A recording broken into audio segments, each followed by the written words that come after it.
The social labyrinth has an exit, but the door is unmarked. It doesn't open with applause, but with introspection. It looks like an ordinary chair, the one where you stay home to sit with what hurts. Most avoid it, afraid that silence might answer back. But silence always answers, and it never lies. It's a mirror that doesn't need compliments to reflect what you are. They'll call it strangeness, dryness, arrogance. They'll say you're isolating yourself, that you're not the same anymore. But they don't understand that you're not pulling away from the world. You're drawing closer to yourself. That pause everyone fears is your purest breath. Without it, thought withers, voice fades, and essence dissolves. Staying still is not surrender. It's returning to the center. Only those who dare to stop can hear the true pulse of their own life. Talent manages its time like a monk guards his temple. It doesn't waste it on trivialities. It doesn't offer it to noise.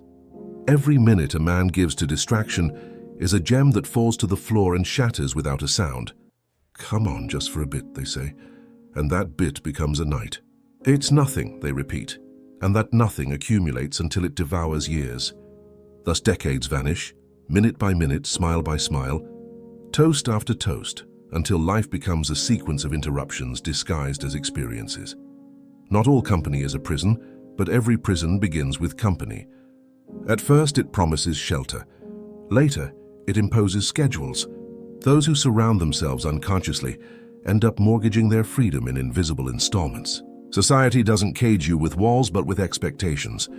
It teaches you to fear disapproval more than captivity. And so you learn to be a slave elegantly, dressed in politeness, bound with polished chains that gleam in the sunlight of validation. Independence isn't found, it's built. No one grants it to you. It's erected with wise denials and painful renunciations. Every "I can't, today I owe myself" is a brick in its structure. It isn't built on happy days, but on nights of doubt. Freedom isn't a privilege, it's a daily practice. The discipline of listening to your own voice even when it trembles. And those who cultivate it don't need to shout to be strong. Their stillness commands respect. Outside, the parade goes on. The lights, the laughter, the glasses, an orchestra of distractions playing the same melody on repeat. But inside, in silence, something changes. The soul becomes an altar. It no longer prays for approval. It prays for clarity. It no longer asks for company. It asks for presence. And in that instant, solitude ceases to be a shadow. It becomes a lamp. The outer noise remains, but it no longer rules. Within that calm, the mind learns the sacred art of discernment. Not every invitation deserves attendance. Not every conversation deserves an answer. True freedom begins not when you leave the world, but when the world can no longer pull you out of yourself. Even in this very video, I'm going to reveal the hidden connection almost no one notices. The exhaustion you carry doesn't come from doing too much. It comes from being too little in what you do. It's not your body that tires. It's your exiled essence. The fatigue of the soul isn't cured by rest, but by truth. And that truth isn't found outside. It's remembered within when the mind finally dares to be still. Happiness is hard to find within oneself, but impossible to find anywhere else. Schopenhauer. Every time you search in others for what only silence can give you, you lose yourself a little more. External validation is a loan with monstrous interest. It charges you your center, your focus, your power. What the crowd calls love is often just need disguised as affection, and what it calls connection is merely a contract of dependency. The things we do out of necessity, we do with less freedom than the things we do by choice. Nietzsche. A full schedule is not always a sign of success. Sometimes it's proof of fear. Fear of hearing the echo of your own voice. Fear of discovering the truth behind the noise. The man who says yes to everything becomes a shadow of other people's wills. And the soul that obeys by habit ends up repeating the desires of others until it forgets its own. Where everyone thinks the same, no one thinks very much. Lippmann. Unanimity is the perfume of cowardice. In groups where no one disagrees, intelligence dissolves. Thinking differently is a revolutionary act, not out of arrogance but out of respect for truth. The mind that doesn't dare dissent is a lamp unlit in a temple full of smoke. Only those who can endure the solitude of their ideas deserve the fire of clarity. He who looks outward dreams. He who looks inward awakens. Jung. Looking inward isn't romanticism, it's survival. The soul that doesn't examine itself fills with foreign voices. Introspection isn't isolation, It's sovereignty. He who observes himself rediscovers himself. He who avoids himself loses himself. Lucidity, like all truth, hurts first, then liberates. A room of one's own is not escape, it's a forge. Their character is heated and shaped. Silence becomes the hammer. Thought becomes fire. No noise can enter if the door is made of purpose. The mind that knows itself becomes unbreakable. And then freedom stops being a philosophical idea and becomes a physical sensation. The air entering clean without permission or fear. The man of independent spirit does not fear being alone. He fears being chained. Schopenhauer. The chains of today are soft, elegant, invisible. They're not made of iron, but of approval, likes, and diplomatic smiles. We've grown so used to them that we forget their weight. Every time you depend on someone's praise to feel at peace, you sign a new contract of servitude. A free soul doesn't seek applause, it seeks coherence. Freedom isn't proven by fleeing the world, but by walking through it without needing its permission. It is not the lack of love, but the lack of friendship that makes marriages unhappy. Nietzsche. And not only marriages, all human bonds. Without friendship with oneself, every union becomes dependency. To love without knowing yourself is to build on sand. The crowd teaches you to share everything except your thoughts. But those who don't speak with themselves spend their lives repeating empty conversations. True companionship begins when your solitude no longer feels uncomfortable. A man's freedom is proportional to the solitude of his spirit. Machiavelli. There's no freedom in the crowd, only temporary permission. The masses tolerate individuality only as long as it doesn't challenge them. But a truly free mind doesn't ask for tolerance, it demands respect. Its solitude is not isolation, it's inner sovereignty. The soul that has learned to be alone kneels before no emotional authority. It stands calm, lucid, untamed, in the sacred stillness of its own silence. What is resisted persists. What is understood transforms. Jung, don't hate the crowd. Observe it. Understand its hunger, its fear, its need for noise. Only those who comprehend the system can transcend it. To resist without understanding is to remain chained, only facing the other way. But when you understand, noise loses its spell. You no longer need to flee, only to see without belonging. And just when you think you've understood everything, a deeper truth appears. It's not about escaping the world, but about returning different. The wise man doesn't run from noise, he walks through it. He comes back carrying an inner law, an invisible compass that doesn't depend on approval. In the middle of chaos, he walks calmly. In the middle of applause, he remains silent. That is the mark of the one who has found himself. Talent hits a target no one else can hit.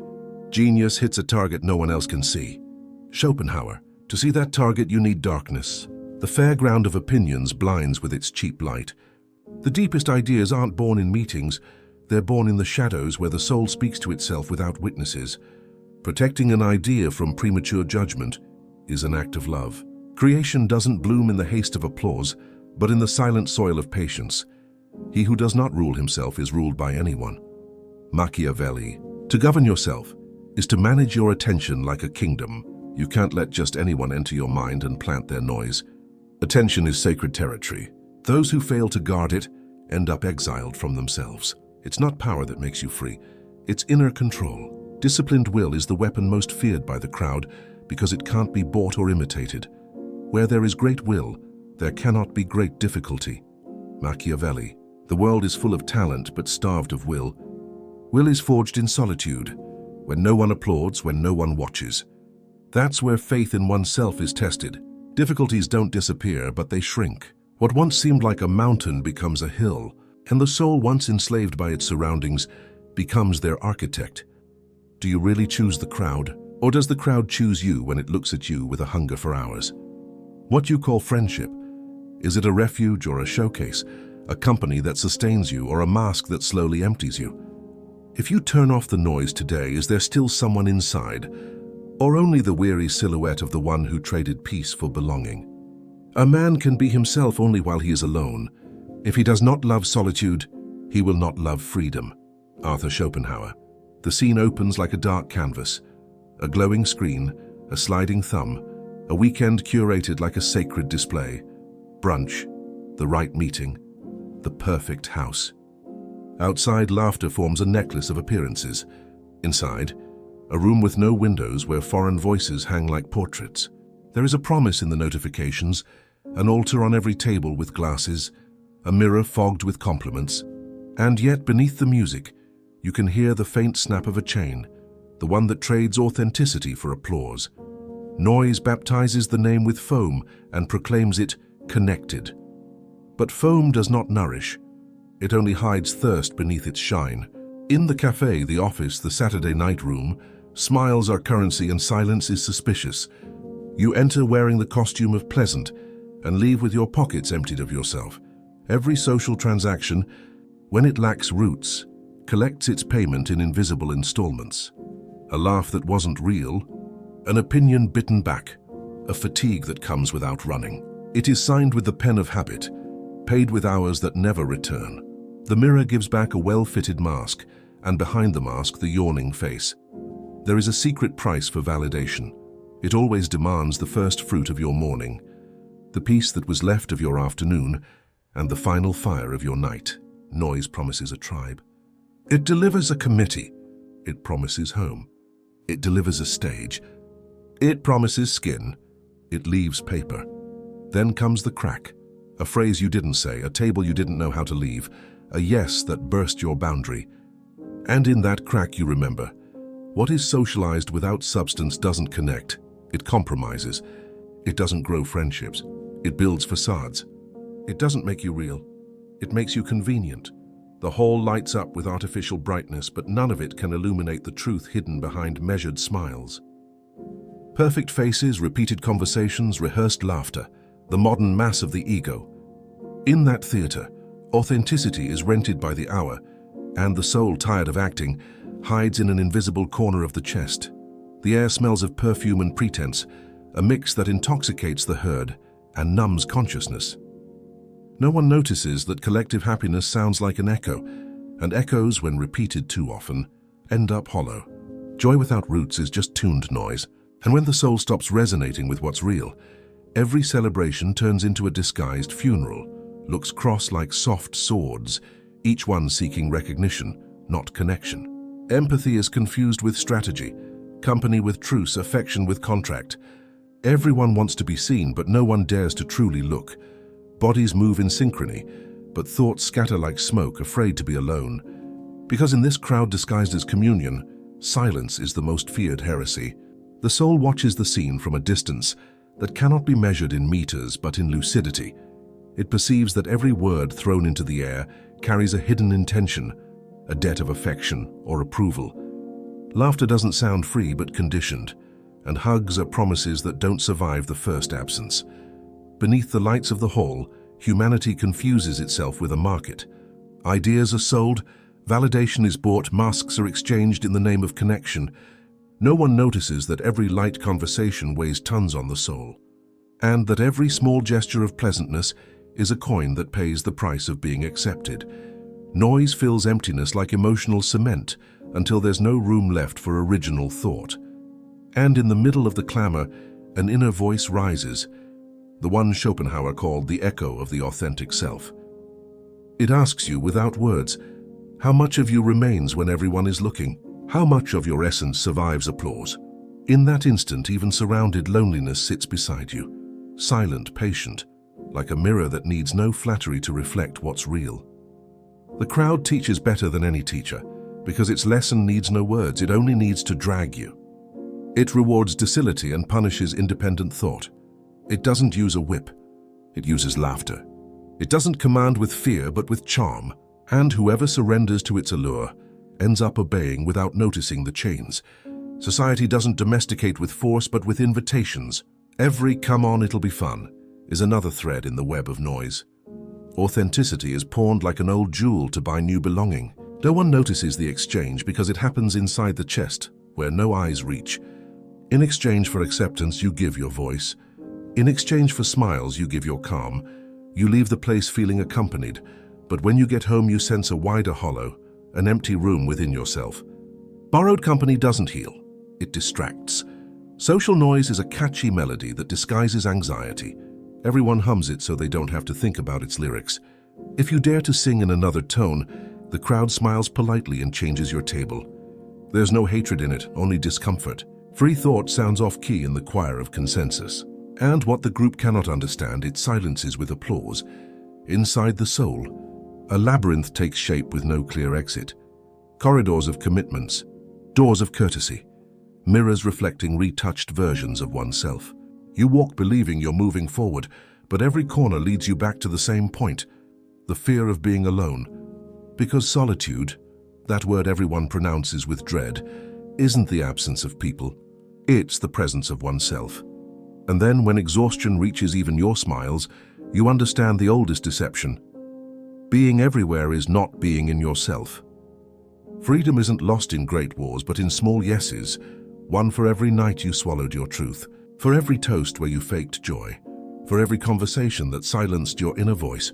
And in that moment, Schopenhauer whispers from the abyss, a man can be himself only while he is alone. The words strike like the toll of a distant bell, echoing through the ribs of conscience. They don't demand isolation, only courage. The courage to stop running from your own company. In every conversation where you hide your truth shrinks a little more, like a flower deprived of light. Authenticity withers in the shadow of pleasantness, and every forced smile leaves a crack in the armor of the soul. The size of your spirit isn't measured by applause, but by the silences you can endure. What you suppress to avoid discomfort eventually devours you from within, until one day you no longer know who is speaking when you speak. The crowd isn't evil, it's pure inertia. It moves because it can't stand still. It drags itself forward out of habit, searching for noise as if it were air. But the air of noise is dense. It doesn't nourish, it only fills the lungs with anxiety. And so we live, inhaling validation, exhaling fear. In that endless cycle, the mind becomes a fogged mirror where everything blurs and nothing appears clearly. The world calls it maturity to collect faces, and calls it success to multiply names in your contact list. But real growth is the opposite. It's learning to stay with the few, the right ones, those who don't demand you abandon yourself to belong. Growing up is choosing the weight of your peace over the glitter of popularity. It's saying no without trembling, even if the echo of that no leaves you alone for a while. One day you notice your laughter arrives late. The joke is over, everyone bursts out laughing, but yours doesn't come. It's not shyness or coldness, it's that your soul is tired of pretending. Your spirit, weary of acting, just wants to breathe its own silence again. And though the crowd doesn't understand it, that silence is freedom. Saying no becomes a sacred act. The body trembles not from guilt but from rebirth. Every birth hurts, especially the birth of the self that refuses to be programmed. Behind every no lies a deeper yes, the affirmation of your right to exist without permission. The noise begins to lose power, and something stronger takes its place, the serenity of someone who finally listens to himself. The one who always says yes becomes suspicious, even to those who praise him. Constant kindness smells of calculation, and calculation kills trust. No one reveals their truth to someone without edges. Excessive agreeableness doesn't inspire love. It inspires doubt. The crowd applauds it, but secretly despises it because it senses its emptiness. Total compliance is another form of deceit, one that perfumes submission with sweet words. To be pleasant at all costs is to carry the cross of eternal approval. It's offering your back to others' expectations and calling that virtue. But the soul that kneels before everyone loses the strength to walk alone. Whoever refuses to be uncomfortable will never know the depth of true respect. Because respect is not born from obedience but from firmness. Not from saying what everyone expects, but from saying what no one dares. The crowd loves the docile, but it will never follow them into the fire. In moments of crisis, people look not for those who kneel, but for those who still hold the matches. The inner rebel doesn't need to shout. He only needs to stand tall while others bow to custom. His silence unsettles because it exposes collective cowardice, and that discomfort is the seed of change.